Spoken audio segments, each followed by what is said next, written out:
What up, Triple H fam? Today's guest is Eric Hinman. He's a hybrid athlete, an entrepreneur, and a brand builder. A 5-time Ironman finisher, he now invests in and partners with top wellness brands. Let's dive in. Welcome. Thanks, dude. Thanks for coming out here. Dude, thanks for having me, man. This place is sick. It is. Yeah. This is your home gym? This is my home gym, Arsenal in Arvada. And yeah, we got a great squad. You got to see us throwing down today. Yeah. And that's pretty typical of most weekdays at 9 a.m. Felt like home. It was awesome. You got Definitely. Other than the lack of oxygen, right? Yes. I just did one of the most horrific workouts in 2025. That was one of the most horrific workouts I've done. It actually wasn't that bad. Yeah. Like looking at it, but I don't think I was acclimated at all. That's going to be my excuse. Yeah. So. The elevation, the first few days you're here, if you're not living at elevation, you definitely feel it. It's just a shortness of breath. Your heart rate gets, higher, faster. It takes longer to recover. But, if you're fit, like after 7 days, 10 days here, like it starts to go away. Yeah. Right on, man. Well, dude, thanks for I feel very welcome by your fitness family out here. Heck yeah. It's really cool. I feel like I've already known you, even though we just met, How many people work out in your crew? On a regular basis, it ranges from 5 on a slow day to 20 on a Saturday doing a HYROX type workout. Oh, wow. Right on. Now, would you say that most of the people are HYROX people or CrossFit people or marathoners or? Yeah, it's really shifted over the years. I mean, I still train very much CrossFit, but most of my crew is doing more endurance training, HYROX type training. Yeah. I have a couple who will do my CrossFit training to a T, but most are, scaling a lot of the movements. I feel like I kind of wish I swapped my fitness chapters. Because so many of my friends now are doing endurance things, and I had my endurance chapter in my early 30s, and now I'm in my mid 40s, and most of my friends, they were strength training and doing CrossFit in their 20s and 30s. So now I'm kind of the odd one out. So I'm honestly moving back more towards HYROX and endurance, even though I love CrossFit and I love CrossFit training. I just really enjoy competing more in endurance sports. It's just more fulfilling for me to exercise for 8 hours doing Leadville mountain bike ride or like a 65-minute HYROX where I'm just like gassed afterwards. Right on, man. What would you say is which is better? I think a lot depends on what you can sustain. It depends on your age. Obviously, like the heavy lifting that could get harder as you age. Running, I think, definitely gets harder as you age. Your body just, my joints hurt now when I run, where it didn't in my 20s. And I think the biggest thing is like, what can you sustain day in and day out and not feel smashed all the time? That's what's right for you. And what do you enjoy? I still enjoy CrossFit training. That's my favorite way to train. I feel my best when I'm mainly strength training, doing anaerobic conditioning, and then sprinkling in like 5 60 to 90 minute aerobic sessions a week as a double session. I know that sounds like a lot and it's too much. You don't need to do that. Like if you just want to be lifestyle fit, then I would say like training 4 to 5 days per week and doing a combination of strength training and anaerobic conditioning, and then maybe 1 or 2 days, not doing the anaerobic conditioning, but doing aerobic training, like you're in a really, really good position. But the strength and the anaerobic conditioning, so like high intensity interval training, that's generally when I feel my best and I feel like I look my best. Yeah. What would you say right now? You're shifting to more endurance? But I know that in the context in which I started following you on social media and kind of got a window of who you were, it sounded like you were training for the games. Are you trying to make the games by a certain age? Yeah, it's kind of shifted in the last week. Oh, caught you at the right time. Public announcement, So the last 4 years, I've definitely very much been, training CrossFit and trying to get to the CrossFit Games in my age group. And I really feel like a lot of that is ego-based. And I'm just reflecting on some of my recent CrossFit competitions compared to HYROX competitions and endurance races. I come from Ironman. That's where I competed for 4 or 5 years, and that's where I dedicated a lot of my time and wellness goals. So moving into CrossFit, like I love training for it, but the competition side of CrossFit, there's a few things that I don't enjoy. Like there's not a lot of competitions that you can just show up to. Like many of them you have to qualify for. Yep. You know, again, coming from the Ironman world of like sustained exercise versus, you know, doing a 5-minute workout and then having a ton of downtime and then doing an 8-minute workout, like that just doesn't suit my personality well.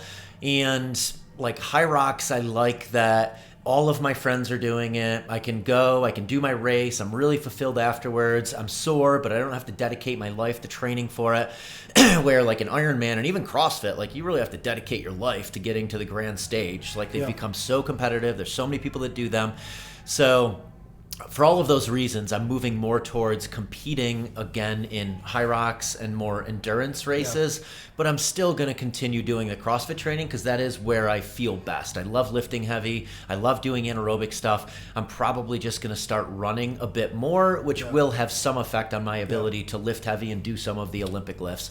But, you know, I guess I'm at a point now where I'm willing to sacrifice that because I've recognized that I think it's more my ego that wants to get to the age group CrossFit games that resonates, than just being fulfilled. Just you want to prove something to yourself. Yeah, because I've trained for it for so long and haven't gotten there that it just feels like, you know, I put all of that time and effort into something and didn't get to the grand stage. Yeah. But when I think about being on the grand stage, like now that it's separated out from the individual CrossFit games, it's kind of its own thing. Well, it doesn't even excite you that much. It doesn't excite me as much, like being there. Yeah. I heard that about Birmingham, actually. Yeah, where like HYROX excites me. Like I really enjoy the races. There's an energy. I love spectating all my friends that are there, and I love having my friends spectate. And, you know, like being at Wadapalooza, you know, doing the team competition, which I enjoyed. Like it was Jason Grubb is a good friend now. My buddy RJ, we did team together. But, you know, no one was really like messaging me about that. It wasn't the same camaraderie that you have for HYROX, where like HYROX Vegas, like 100 people reached out, like, hey, saw your time, you know, checked your splits, was watching you. There's a big fan base right now. There's a big family right now. You know what's crazy? That actually HYROX. That reminds me of 2010 CrossFit. It is. Yeah, it's literally like 2010 CrossFit. It is. Shit, I remember. I co-owned a CrossFit gym back in Syracuse, New York, called Urban Life Athletics, and you know we would have watch parties at the gym for the CrossFit Open, and then Friday Night Lights, and there was massive energy around it. And I feel like it's lost a little bit of that luster for me at least. How old were you during the time that you owned the gym? I opened it in October of 2013, so I would have been 33. And then I co-owned it up until 2019 when I would have been 39. So, you know, basically mid-30s. Yeah. I feel like part of the CrossFit, like the energy that was back then was like you had a kind of a younger crew. Sure. That's like getting away from monotonous bodybuilding. Yeah. It's like, this is way more cool. It's way more fun. Sure. I mean, it's kind of the same thing that HYROX has capitalized on now with, you know, so many people starting to run through COVID, but also this hybrid athlete of like I do strength training and I run. So HYROX is just, you know, like luck and timing coincided. Sure. And I feel like the same with CrossFit where, you know, you had the bodybuilder crowd, but then you also had like athletes and it was like, okay, what's in the middle? And then CrossFit comes along and it's like, oh, wow, I was a college athlete and now I have CrossFit. I can compete with my friends in the gym, and then there's this open, and then the grand stage of the games, and it's on ESPN, and there's so much hype around it during those years. It was awesome, and you know that's not to say it won't get back to that. Maybe I've just aged out of it too to some degree. Like I also know it's huge overseas. Like you know, Guy, you know, in Brazil has just like massive fanfare, and he's told me about what it's like in Brazil. And Bickle was just even in Thailand. Mexico too. Yep, Thailand. Yep, China's it's growing like crazy right now. Yeah. So I mean, it's still massive, you know, no doubt, and it's still a great way to train. Yeah, we literally just had someone from China drop into our gym to check it out. So cool. Like she's like, I just opened my gym. I FaceTime, like one of my members was like, hey, I'm gonna call the owner and like talk. And I was like, wow, like that energy is still there where she's like all about it, drinking the Kool-Aid, you know? Yeah. So, and I think some of it too is, you know, you and I have been doing it for a long time, so we've been able to layer on all of the complexities that have happened over the years. Sure. like a lot of the things you do now, like they weren't a thing back in 2009. It was like box jumps and pull-ups and, it was very much just like functional fitness stuff. And now there's this whole gymnastic side to it. And obviously the Olympic lifting and the strength of the athletes is insane. And now they can also run fast. Like, I think they're really the fittest on earth. I would agree with that. Yeah, whoever wins that title is... It tests so much. It tests so much. And elite HYROX athletes are insanely fit too. But, in CrossFit, they have the strength on top of the, cardiovascular fitness. And I mean, just looking back, like, I just qualified for in my age group, the HYROX championships, and I've been doing CrossFit for 15 years and still haven't qualified for the CrossFit games in my age group. And it took me like 3 or 4 years to get to the world championships in my age group for Ironman. So it just goes to show like how hard it is. And, I did come from a cardio background, and I think it's more advantageous in CrossFit to either come from a strength background or a gymnastics background. Yeah, I find you just very interesting on multiple levels. On our podcast, we talk about the 5 factors of health: connection, nutrition, so like what you put into your body, your relationships, training, and we just talked about training for a while, different modalities, mindset, right, and then rest and recovery. And I know those are all elements that are a big part of your life. But I know we're a few minutes into the pod right now. Who is Eric Hinman? Yeah, I mean, I think Eric Hinman has changed over the years, based on different chapters I've written. I grew up in a really small town, Pulaski, New York, with 2,000 people. I graduated with 90 kids, so super small town upbringing. Public school. I grew up snowmobiling. I played sports. Where's that relation to Manhattan? North by 4 hours, up in snow country. Very different than Manhattan. Close to like Vermont. It's west of Vermont. Okay. It's right on Lake Ontario. Okay. Yep. So you have Buffalo, the far western side. Syracuse is like in the middle of New York State, and then Albany is the far east side over by Vermont. And I was just north of Syracuse is where Pulaski is. So I grew up fishing and camping and snowmobiling. And would you say you grew up very normal? For sure, very normal. Great upbringing. Parents amazing. Still live in my childhood home. My dad ran an insurance company. My mom was a school teacher for 30 years. And I played sports in high school. That was my favorite thing in the world. So I wanted to be Michael Jordan, just like probably most people in the 80s and 90s. Well, Kobe for me, but So my parents built a basketball court for me in the backyard, just a small cement pad. And I used to have friends over every single night to play basketball. And I think that's, ingrained in me and why I enjoy hosting people so much now. I can see that, Yeah, and I played baseball, Little League, Senior League. I ran track. I ran cross country. I played 1 year of football. I was voted most athletic my senior year of high school. And then I went to college. And college I played 1 year of basketball, but I sat the bench. I think I got like 2 total minutes of playing time. Where'd you play at? Geneseo, D3 school. Okay. Yeah. And I got into... You played the one? You're the one? I was the point guard, Point guard, Point guard, shooting guard. Yeah. And then I got into weightlifting in college, but very vanity based, just like bench press, bicep curls, shoulders. But that was my start into weightlifting. Did you finish school? I finished, 4 years, bachelor in business administration. Business administration, okay. Yeah, business management. Yeah. Got into partying in college, partying very hard. But again, like the hosting carried over where I'd have massive parties in college. And then out of college, I started my first business, which was a property and casualty insurance agency. I actually still own that today. And ironically, my dad he manages that for me. Very cool. I insured a lot of campgrounds and marinas in upstate New York. So from 20 to 27, that's what I was doing. I was driving 50,000 miles a year, building this insurance business. What size was this business when your dad had it?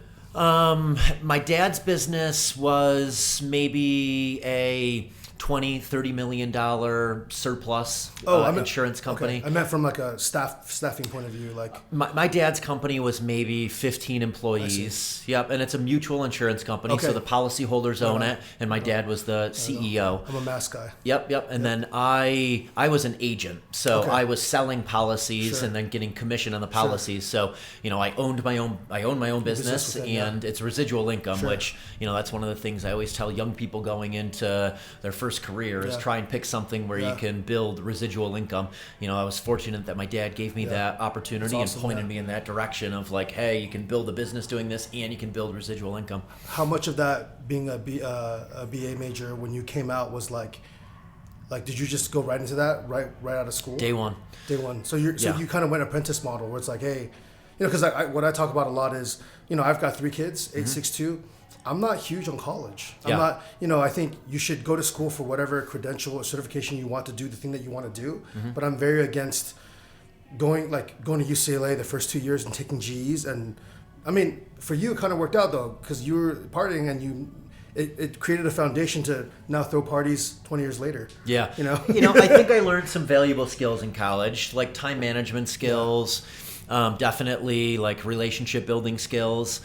But is it necessary if you're going to be an entrepreneur? I would almost argue that just throwing yourself into it and learning from people who've gotten where you want to go is probably going to be a better education. Yeah. There's so many opportunities now through social media, and it's a lot easier to start a business now with this age that we've grown up in with the internet.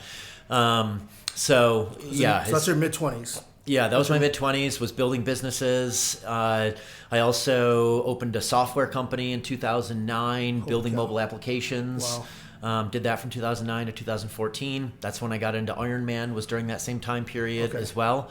And then opened a gym and then a couple restaurants in Syracuse, New York in my 30s as well. And, now my life is very much based off of those Ironman years. It's just kind of built around wellness, and I've been able to, develop all of these consulting contracts with early stage wellness brands to add value for them and create content for them and help build ambassador programs. And, that's what I do now in conjunction to still owning that insurance business. And I do a lot of investing, a lot of angel investing. How do you go from a regular dude selling insurance to you said 5-time Ironman? Yeah. How does that happen? Yeah, 5 years of compounding consistencies. The first decision I made was hiring a personal trainer when I was 27 or 28 years old. And, that was 6 months of 5 days a week, 6 in the morning, training with him for 30 to 45 minutes. And he had me doing CrossFit type workouts before I knew what CrossFit was. And then after spending 6 months working out with him, I actually joined a CrossFit gym. It was called Salt City CrossFit in Syracuse. And that's when I started my CrossFit journey, was in 2009, 2010. So you did personal training how many times a week? 5 days a week. 5 days a week for how long? 6 months.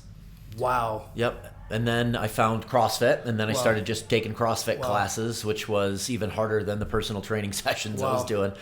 And then also during that time period, I joined a triathlon club and started doing these sprint distance triathlons every Wednesday, learned how to swim, bought a bike.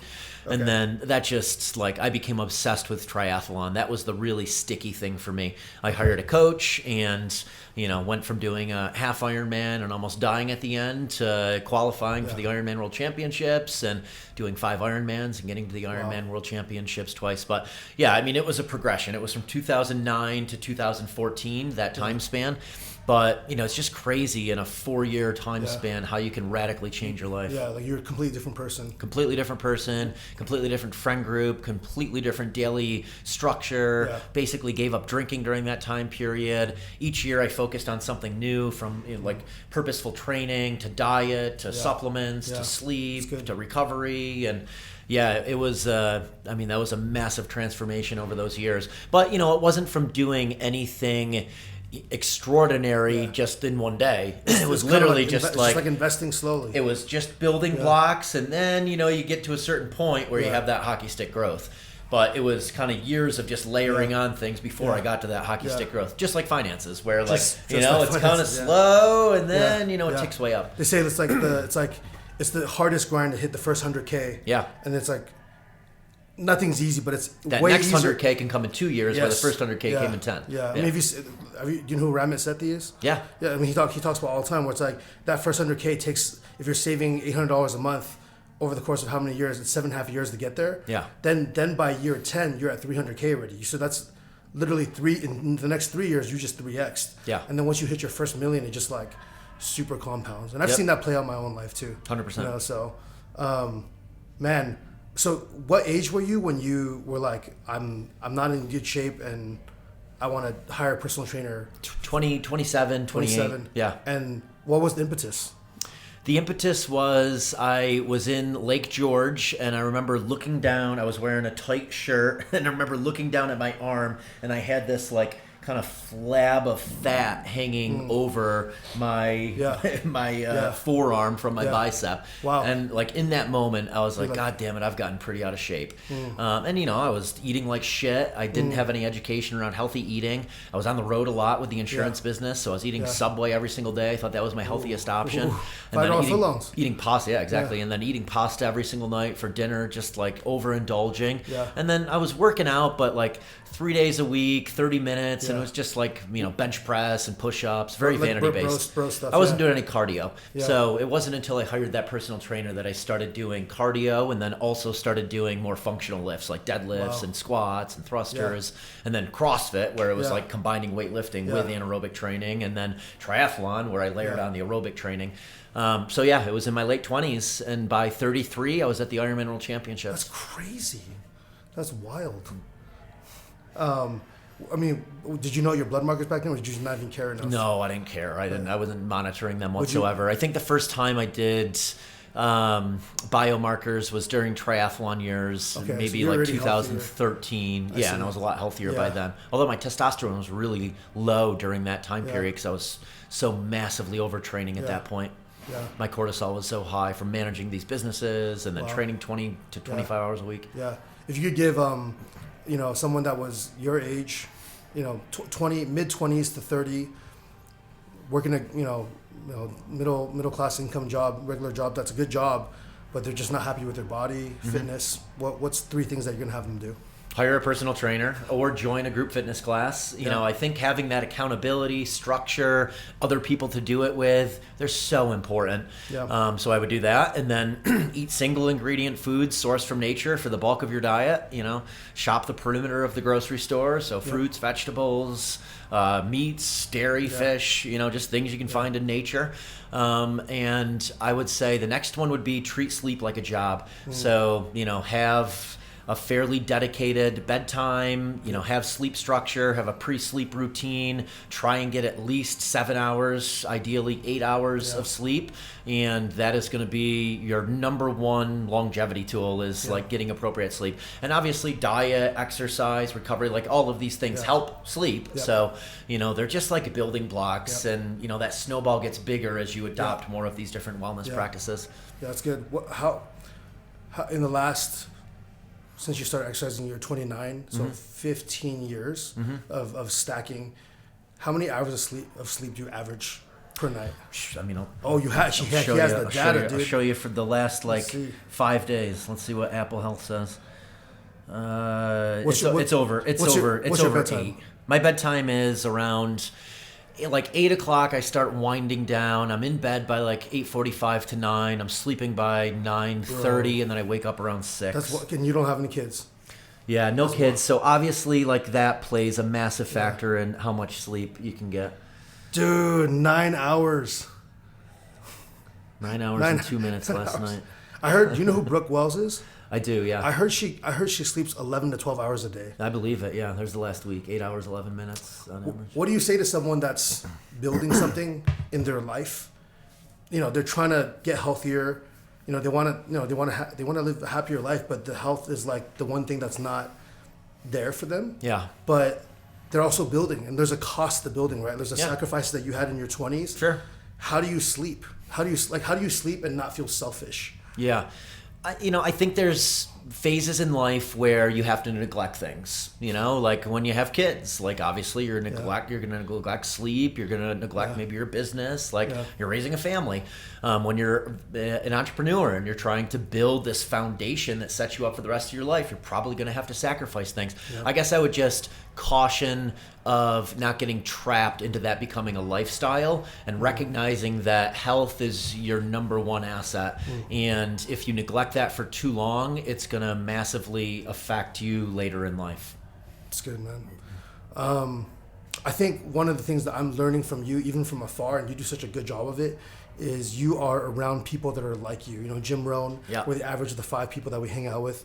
And I can see that, like, you know, I met Bickle, and I met a bunch of other people in your crew today. You guys are all pursuing the same thing. Do you think that you guys are Like, are you guys like a needle in the haystack? Is that rare, or is this really common out here? It's really common out here for sure. I mean, we're in Colorado where it's just begging the people who live here to be outside recreating in nature. And, that's typically the person that is drawn to Colorado is just that. So I think of everything I do as removing friction. Like you're going to come to our house after this. You'll see our house set up. Like I've removed friction to live a wellness-based life. That's good. My friend group, I've removed friction. Like, none of my friends are asking me to go out and get blackout drunk at night. My friends are asking me to go on mountain bike rides and to go hit gym workouts. So in so many aspects of my life, and it didn't happen overnight, it's happened over the years, but I've just removed all of these frictions to make life easier in the way I want to live it, which is a very wellness-based life that coincides with, with how I build my businesses and how I make money. That's, everything you're saying really resonates with me. How do you do that while not feeling like you're leaving people behind or friends that don't share the same values? Sure. Well, I mean, you do. I mean, that's just a fact of the matter is like, just like over time, you're going to outgrow your clothes. Like you probably outgrow your friend group over time. And, and no hard feelings. It's just you're moving in a different direction. They're moving in a different direction. And if you want to live this new lifestyle, then your environment and the people you surround yourself with are going to be just massive dictators of what 100%. Your reality is. Yeah. I mean, that's why I moved to Colorado. I was living in Syracuse, New York. Yeah. From the outside looking in, I had an amazing life. I had these successful public-facing businesses. I had this beautiful condo. I had nice cars. I had an awesome girlfriend. Like, everything looked rosy. But I had friction there for this new lifestyle I was living. All of my friends there were still into partying, and very few of my friends were into this wellness-based lifestyle. Syracuse is gloomy and cold all the time. Yeah. And when I came to Colorado and I spent a week here, and I'm like, oh my God, the sun is shining every single day. Like you can hike mountains every day. Yeah. Like mountain biking is right there. All of these people I've met, they're asking me to go on mountain bike rides and hikes and trail runs. Yeah. And I just recognized that the way I wanted to live my life would be so much easier moving to Colorado than it was in Syracuse. So that was the impetus for the move. It was very hard. Did you know anybody here? I knew some people here, and I had the benefit of back then maybe having 10,000 or 15,000 followers on social media. Oh, so you're already doing social media? Yeah, I had my first social media post in like 2010, and by 2015 I had a decent amount of people who were messaging me, and I had all these internet friends all over the place. So that's always been a blessing to be able to easily meet people wherever I go. But I mean, I didn't have the same community that I had in Syracuse, where I was fairly well known from the Ironman and having restaurants and gyms and just being very public facing there. So crazy. It was definitely like a little scary going from everyone knows me here to like no one really knows me here, but I just felt so fulfilled at the end of the day. And I think that's the barometer that you need to think about is like when your head hits the pillow, was it a perfect day, or was there lots of friction and you were like, fuck that, I wish I could have changed this, and I wasn't present doing this, and my mind was wandering, I was wishing I was somewhere else. And that's how I started to feel in Syracuse. And when I came here, it was just like every day I was like, holy shit, I want to replicate that day. That day was amazing. Dang. We're about to move, baby. I've convinced a lot of people to move to Colorado. I mean, the energy is I could definitely feel the energy here. Do you have any, I mean, I see what you're doing from afar. You're hosting sauna, fire and ice nights. Yeah. You're grilling steaks. I can get behind that. My wife does not like that I want to eat steak every night. Mm-hmm. She finds it really boring. Mm-hmm. I would love to just have a New York strip every single night. I would sleep so well, but it's really expensive too. It is. So, but yeah. So you have this community of people that you're around. Connection is a really, really big part of it. Yeah. Do you have any rules for relationships that you kind of like live by? That are like, I don't know, top 3 rules that are like, this is how I feel, like my filtering process.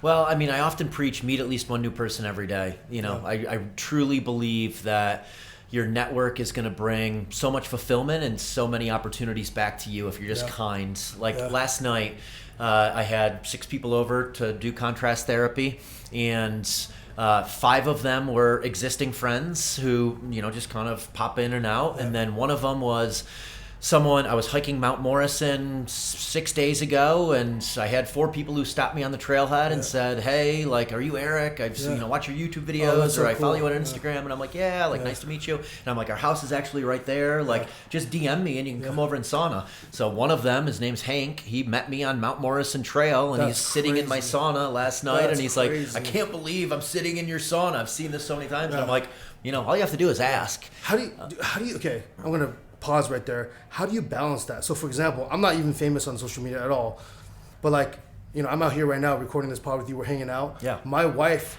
she wants me late posting. Yeah. Because she doesn't want anybody to know that I'm out of town, which I respect that. We have 3 kids. She's by herself. So whenever I travel, I late post. Yep. And then she's also, I want to say, like, near deathly afraid that I will become someone. Yeah. Online that people will recognize, and she's even more afraid that people will recognize my children. Yeah. How, like, you don't have the same situation, but how do you? I'm like, you seem like you're naturally kind of extroverted. Definitely. I'm not. Mm-hmm. So, but I try to be very generous with my time, resources, my attention, my network, or whatever. Mm-hmm. How do you protect that while doing everything that you're doing? Yeah. Well, I mean, I structure it. So for me, it's generally that sauna session. That's my open meeting window time. I'm not doing, generally people ask to work out with me. Yeah. I'm more cautious about that, because the workout for me is like, that's my time to do my training, to get my fitness in. And I want to make sure that, I check that box first rather than having a conversation. And I know I'm not going to be completely present with someone if they're working out with me. Where in the sauna, like, I'm going to be completely present with you. So, I recognized that was my time window where I really enjoyed meeting new people and where I could be very present with people. And I mean, I just get a lot of fulfillment out of it. Yeah. I've been very fortunate that, like, my following on social media is not from any kind of fame. It's not from being on TV. It's literally just from putting out content daily on social media.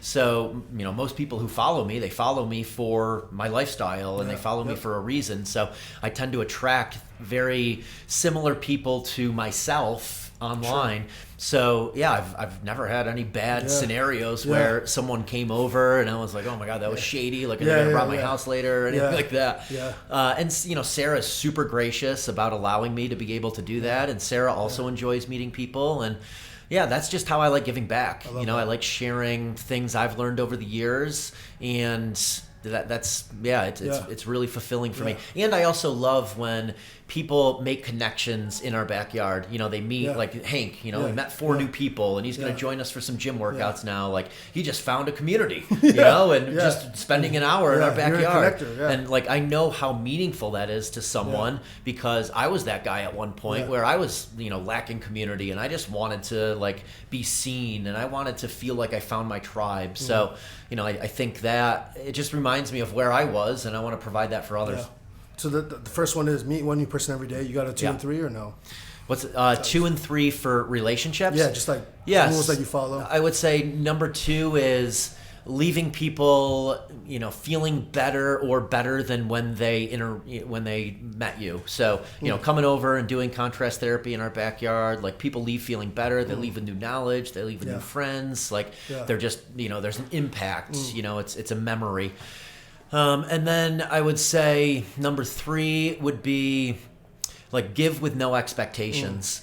And for me, again, that's usually time in the way I'm giving. So just dedicate a certain amount of, once your cup is full, dedicate a certain amount of your time just to giving back in some way. That's good, man. I love that.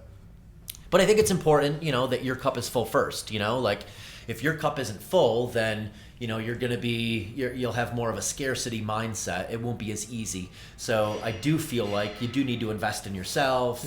Figure out all of your core pillars first, and then once, like, those core pillars are full, then give back some. Add another pillar in. Yeah, no, I can definitely sense your generosity and just how you live. I can feel it.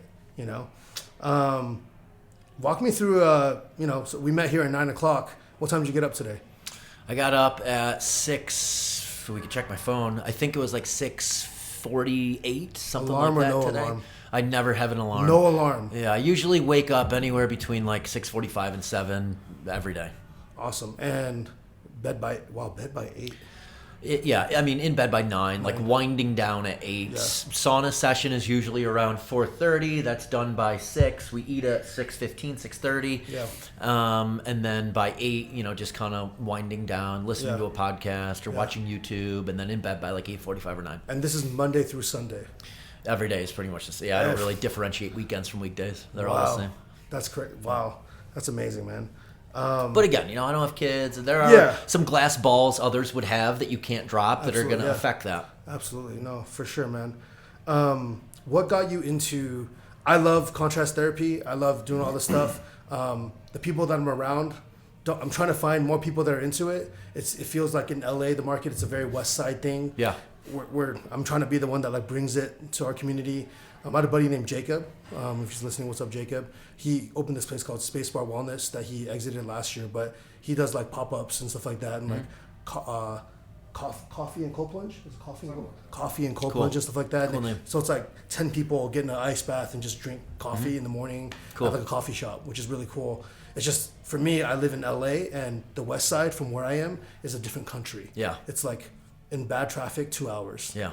So and it's only 25 miles. Yeah. So what made you, as you've been stacking these who you are over the years. You have this lifestyle of I wake up, I do this. Does it ever feel like Groundhog Day? Yeah, but I like it. I've been fortunate to figure out like who I want to surround myself with each day, what things I want to be doing, how to monetize it, how to remove friction. And like, I love my days, and my days, even though they're very similar, there is variety, like doing a podcast with you today, 3 days ago it was a different podcast. Sure. Every night it's different people in our sauna. It's different workouts each day. I'm riding different mountain bike trails. I'm trail running in different mountains. I am traveling here and there to different cities. But even when I travel, it's a very similar structure. Like, I'm not neglecting my morning workout. I'm not neglecting eating good food. I'm not neglecting my recovery routine. Okay. I'm not neglecting community time. Like, there's these pillars that I call them tiny wins that I want to hit every single day. Yeah. So, but, there's variety within those pillars that I want to hit. And then contrast therapy, which you were touching on, I got into that. I got into sauna back in 2013 in prep for the Ironman World Championships, which are in Kona, Hawaii. It's hot and humid. So I started doing it specifically for heat acclimation. But I recognized after these sauna sessions that I felt just like really loose and limber. And I had a very similar endorphin boost that I would get from like a long run or a bike ride. So when I moved to Denver in 2017, I joined this place called Denver Sports Recovery, and they had an infrared sauna, a hot tub, and a cold plunge. And the protocol there was 50 minutes in the sauna, and then 3 rounds, 5 minutes in the hot tub, 5 minutes in the cold tub. And I just felt so good from the cold exposure and the combination of the heat to the cold back and forth. But also, that was really the time period when I started doing it with other people, and I was just meeting some of the coolest people and having some of the best conversations of my life. Yeah. So that's really when I associated it with wow, there's a lot more than just my physical recovery and mental resilience and emotional well-being. Yeah. I'm also meeting people and having amazing conversations. So, I'm multitasking without multitasking. So that's why I've continued to do that practice specifically. I could do Normatec boots at night. I could do a hyperbaric oxygen chamber. I could do a million different things that I have access to. Yeah. But I choose the contrast therapy as my religious routine because I get all of these other benefits from doing it, and I can have people over, and I can treat other people to it as well. Yeah, you're hitting 2 pillars at once. You got rest and recovery plus connection. Yeah. Yep. That's awesome. Obviously it is your number one. Is there a close second that's like, this is the greatest thing for rest and recovery? Sleep is number one, right? Sleep is number one. Yeah. Contrast therapy for me, I would say, is number 2. Deep tissue massage is right up there with contrast therapy, but obviously that gets expensive if you're doing a deep tissue massage, a couple times a week or once a week. I do like red light therapy. I think red light therapy works for me specifically, like my lower back gets tight from the running and all the CrossFit training. Yeah. So I do red light therapy. Is there a minimum? I just got Kinnean. Yeah, Kinnean. That's Kinnean. Yeah, I just got a Kinnean. Do you have one? I do have a Kinian, Okay. yeah. What's like the minimum effective dosage? I would do with a Kinian, like on a specific area, I would do like 15 minutes of it. We have a Mido red light full body panel, which you guys should use when you come over today. And that's what I'll do typically, just because, it's a full body panel and I can get my whole body. We actually have a mat coming as well, and we're going to set it up as like a full bed. So we'll have a you lay on we'll have a red light mat that is on a massage table, and then we have a stand, and we'll have a full panel over top. So it's like basically like a full red light bed. Yeah, so you get it on all sides at one time, and that I'll do for like 10 to 15 minutes and just get it all in one dose, full body. Other things I like, honestly, like walking, riding a bike, like just movement in general, I think is so good for recovery. So, let's say after a HYROX race, the day after, instead of just like laying around all day, I'll go for like a 60-minute really easy bike ride, or go for like an easy hike, just moving to get the circulation going. That's your movement, thing. Baby. Movement is medicine. Yeah, I love that, dude. Yeah. That's your thing, huh? It is. Like movement. Back to red light therapy real quick. I have diagnosed ADHD. Yeah. I have a really hard time sitting there for sure. Like just sitting there and like it's hella boring. Yeah. Have you tried one of those salt baths? The Epsom? No, like in the chamber. The salt bath chamber. Like a float tank. Float tank. Yeah. Yes. Yeah. That's gotta be hell. Yeah, it's tough. So the first time I ever did it, I think I went like 10 minutes. Yeah. And then I walked out and I was like, dang, people do this for an hour? And they're like, yeah. And I just couldn't. I was like, am I supposed to fall asleep? Am I supposed to stay present? It's tough. I'm similar to you, where my mind is always working, and I prefer to be doing things where I feel like I'm making progress. But I have had some of my best ideas during deep tissue massages, in a float tank. So I've recognized that I move so fast through life that now I really look forward to that. Like, every other week I get a massage now. I look forward to that just as like a 90-minute reset where no one can get a hold of me. I'm not answering messages. I'm not moving the ball forward in the way we typically like to move the ball forward, but I'm moving the ball forward because I'm resetting my nervous system. I'm allowing all of these dots collected over time to like marinate and make something of it, and like try it, dude. I'm telling you.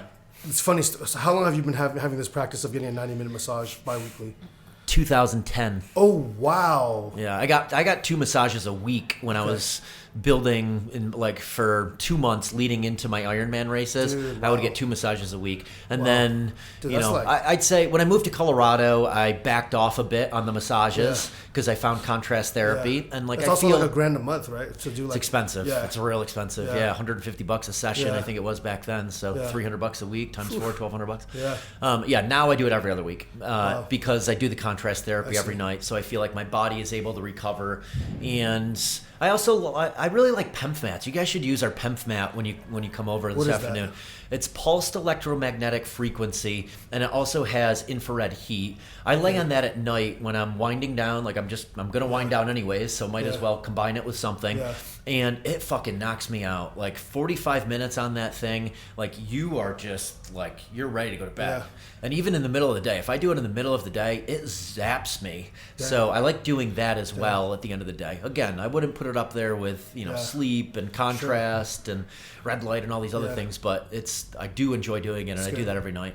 Sleep, contrast therapy, deep tissue. Yeah. That's like the top 3. Top 3. And then are those far beyond the other alternative things? I would say for me, yes, they work really, really well for me for what I'm trying to achieve. Yeah. And then I would put red light and movement next. I would almost put movement up there with massage. I mean, just like light movement is so good for recovery. Red light, PEMF. My girlfriend's a chiropractor. I mean, I get chiropractic care on a regular basis. Here we go. Yep. Those are the main things I do. Right on, man.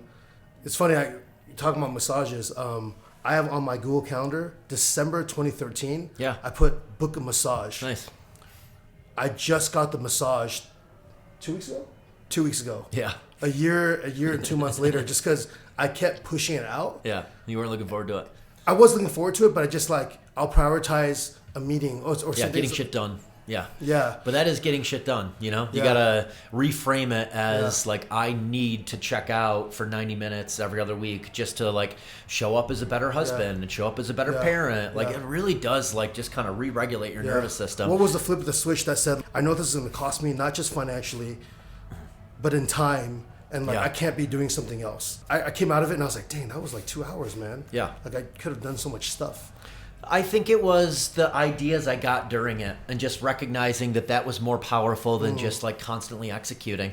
You know, like working on your business versus in your business. Like sometimes you have to work on yourself versus just executing. And I really consider massage to be like just big picture. Yeah. It allows me to take a step back. Yeah, that's good. And reflect. Right on, man. So we've talked through, you know, rest and recovery. We talked through your exercise protocol. You're doing a lot, and you do probably 5 times the average person's volume.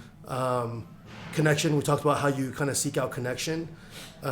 What's your, you know, we talked about it earlier, like I'm a horrible eater, and I'm actually really scared about that for Everesting, where I feel like nutrition might take me out if I don't prioritize it, right? How do you balance that, and how has that changed over the years? Yeah. So I would say that nutrition for me is still probably where I have the most room for improvement. I mean, it's pretty dialed in, but I've never counted macros. I've never been super on top of, you know, understanding how much protein, carbs, all of that stuff I'm getting. I've never really been into like super specific timing. I generally build calories throughout the day, which, you know, I'm not saying that's right. It just works for me. I like having a lot of mental clarity throughout the day, and I've found that if I eat too much throughout the day, I lose some of that mental clarity. So I'm almost eating just enough so I'm not hangry throughout the day, and then I have a big meal at dinner. But I mean, what it looks like is 80% of the time I'm eating single ingredient foods. You know, I'm having eggs in the morning, or I'm making a smoothie with fruit. And then at night I'm having a steak or burgers or chicken, and then like rice and vegetables or potatoes and vegetables. You know, I eat pretty similar each day when I'm at home, and then when I travel, like it goes out the window. You know, I'll overeat. I'll eat stuff that is outside of the plan. So how often are you traveling? Once a month, I'm generally going somewhere for some kind of wellness event or a meeting with a brand or a brand activation. No, they're generally shorter. Very rarely am I gone for more than 4 days at a time. They're usually like 2-day trips, 2 to 3 day trips at the most.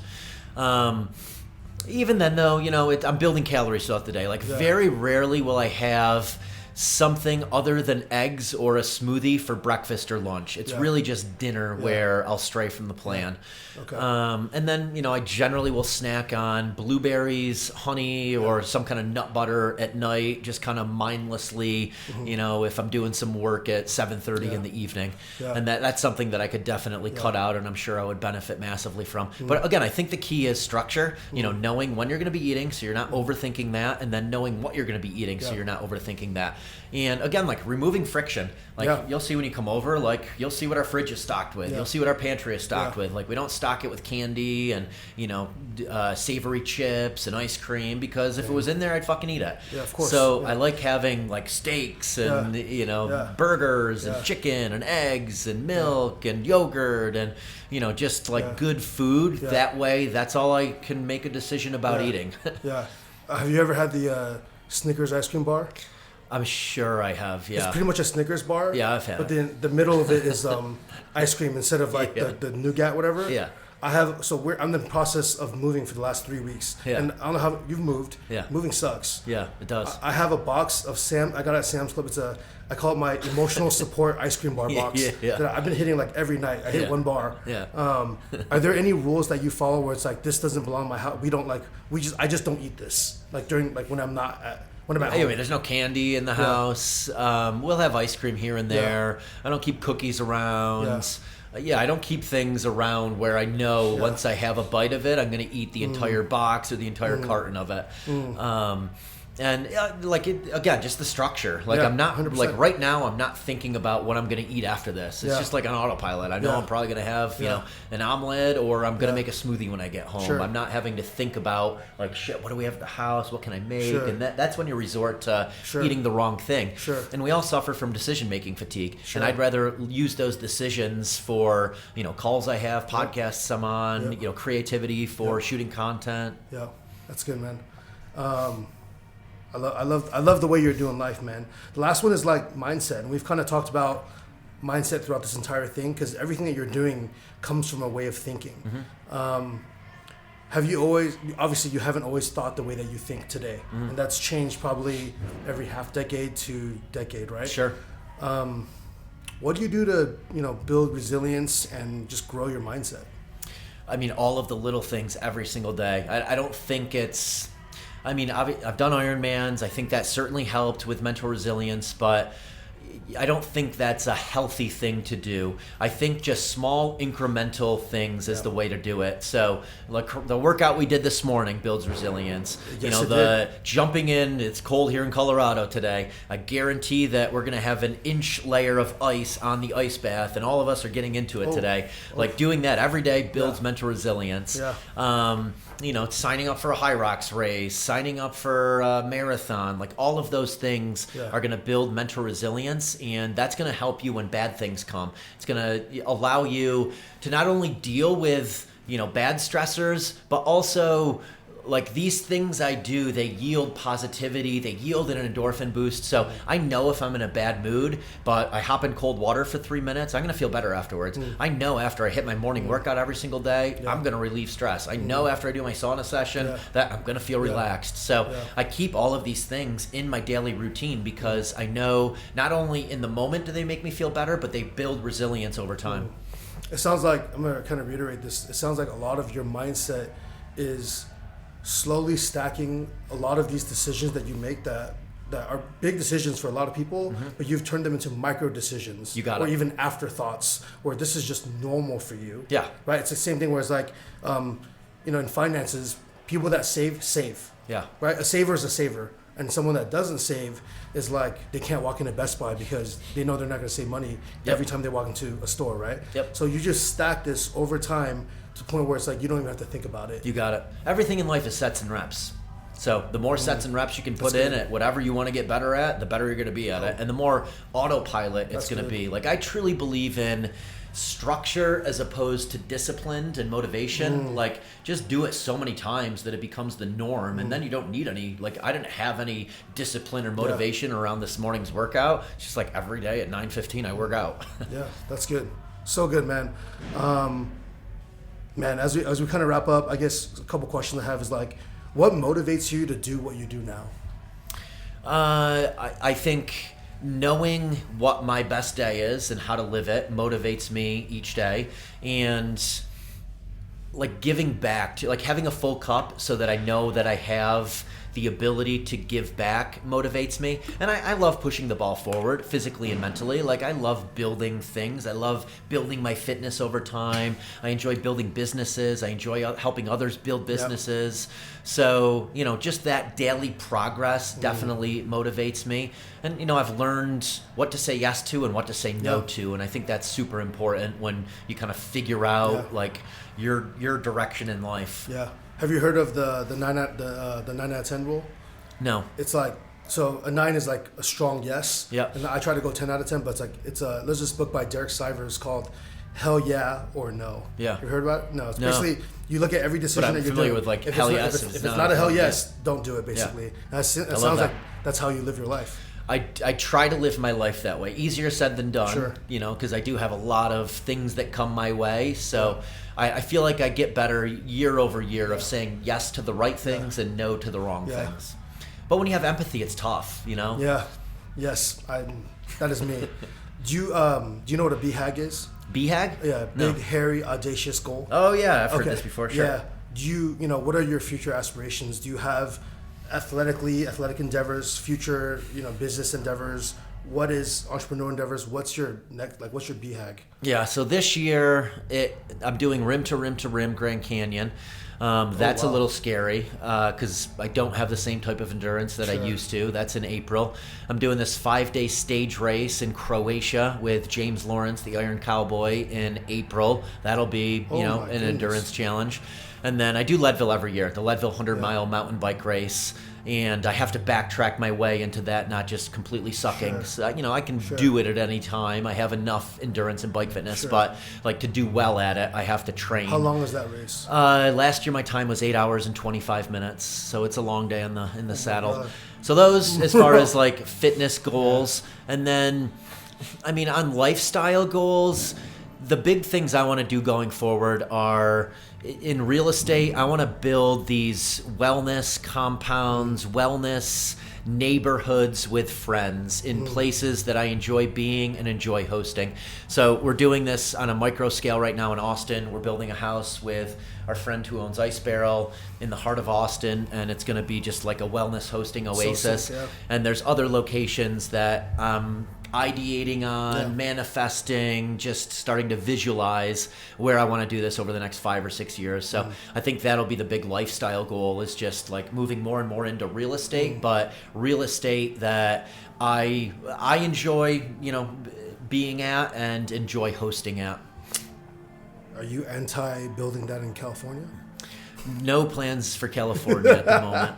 I love California, though. Yeah, I mean, other than the horrible fires and the insane property values and the taxes, it's beautiful. It's the most beautiful place in the U.S. probably, with weather and 300 beautiful days people, of summer. and you have the ocean there, you have the mountains. So an amazing lifestyle. It's just very expensive. No, I love Kauai.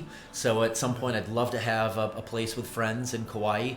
And definitely want to do a mountain mecca place with cabins, a sauna, indoor-outdoor fitness facility, some cabins. I think that'd be a really cool project. Yeah, that's my dream, man. That's kind of where running trails really close by.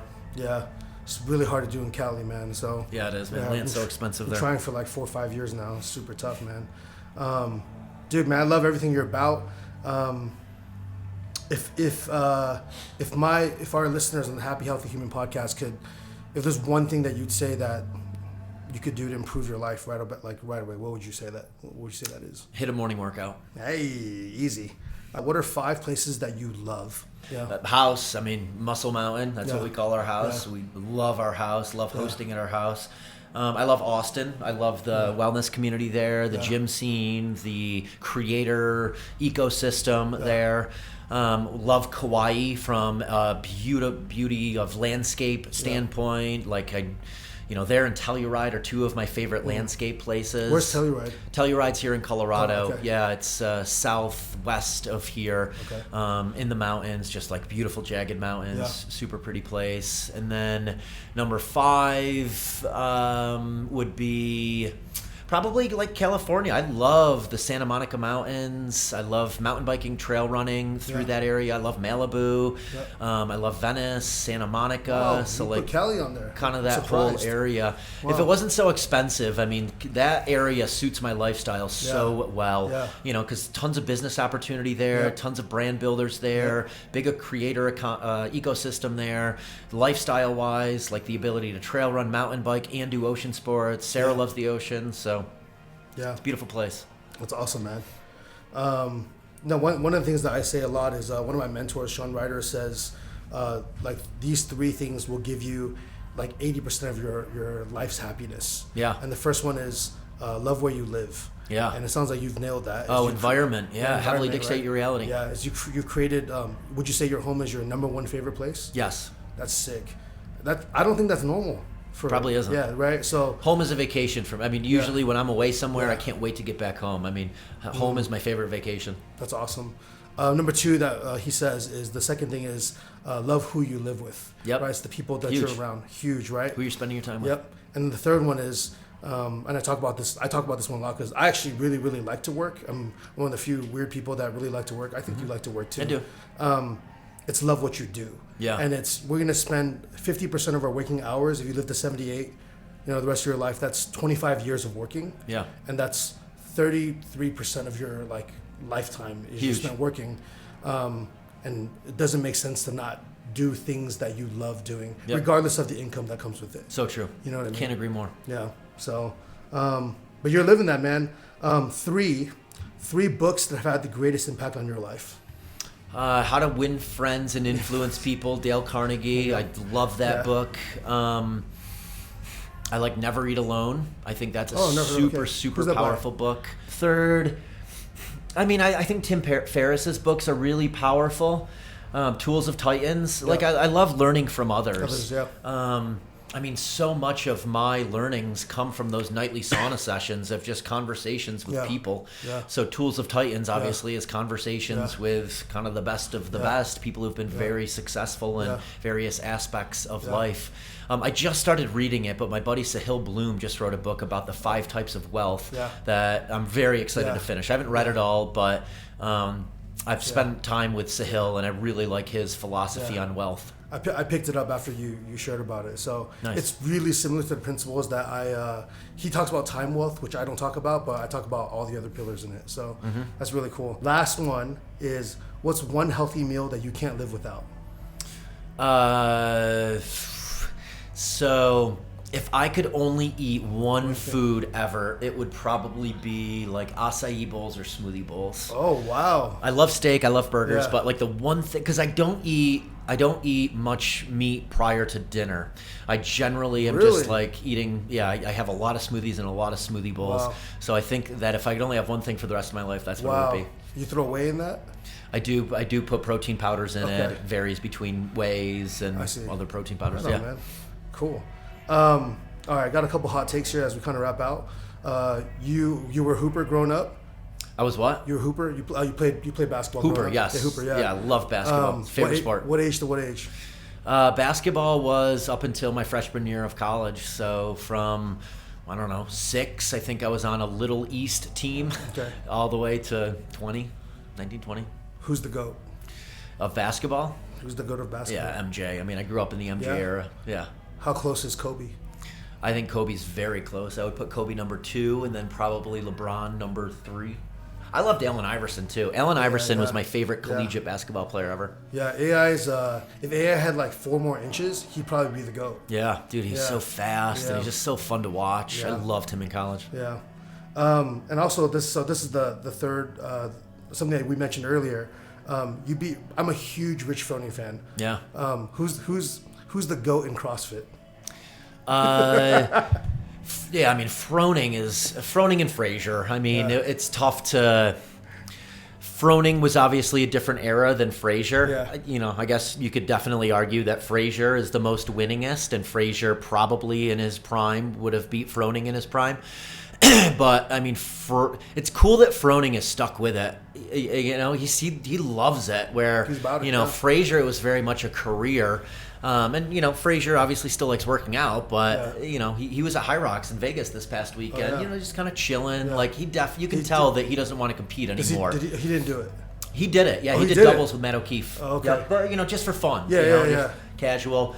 Where Froning would go and do it and compete. Correct. And Froning, he does Leadville mountain bike race. Like Froning, it's cool to see like just how fit he still is in his late 30s. Yeah. Yeah, Rich is definitely my GOAT, and you beat him in Leadville.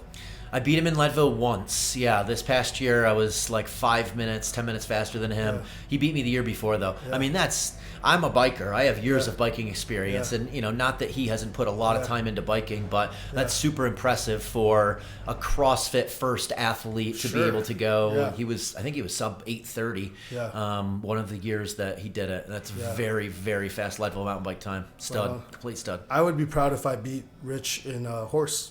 Honestly, or pig. Yeah, pretty competitive guy. Yeah, I would love to beat him in that. But last one, man, and this is to kind of wrap up with a question that you started off, and you built a residual business when you were in your early or mid 20s. Yeah. If someone had to start now? We're going down some Cody Sanchez right now. Mm-hmm. What's like the top 3 residual income businesses that you would recommend building today? I mean, insurance is something everyone needs. I can't say I enjoyed that time period the way I enjoy, business now for me. But it was definitely a really smart thing to pick in my 20s to be able to create a lot of opportunities for myself now. Yeah. So yeah, I think insurance is an incredible residual income business. I think anything where you're building your own business and your own asset, whether, it's in artificial intelligence, you have a subscription company, whether it's supplements or some kind of online thing, I think those are great businesses. So yeah, just figure out something that's sticky that either is a subscription business or a residual income business. Right on, man. And then the last one is, what makes you a happy, healthy human?